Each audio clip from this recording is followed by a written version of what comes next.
Control the deer population on Onondaga County's east side is now expanding. That's because the town of Manlius is joining the Village of Fayetteville's deer culling program. News Channel 9 Chef Kulikowski explains how it'll work.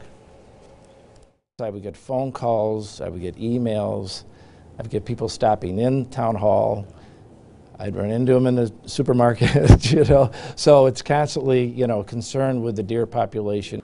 Theobald says why reinvent the wheel when there's already a proven program in place? And he says there are areas USDA sharpshooters couldn't go into for Fayetteville that border the town that now they'll be able to.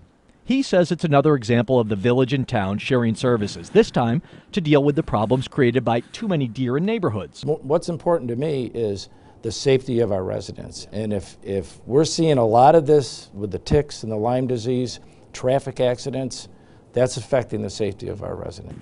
It's the same reason Fayetteville started culling deer in 2016. The take was 89 that year, 76 the next, and 45 early this year. But that's, I think, because of the success of it. There are less deer in the area. They took quite a few female deers, which affected the population for the following year. Right around the Fayetteville DPW, I rarely see them.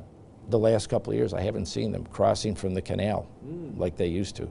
So observance-wise, they seem to be, I think, controlled better. Data shows a 30% drop in car deer accidents in the village after the 2016 culling. Now, one challenge negatively impacting the program has been people interfering with baiting and making noise to scare deer away from spots picked for culling. We have adopted a deer management plan. This is part of the deer management plan. Once this gets through after a year, let's see if it's something that needs to be expanded in these other areas that people are coming to us also concerned. Jeff Kulikowski, News Channel 9.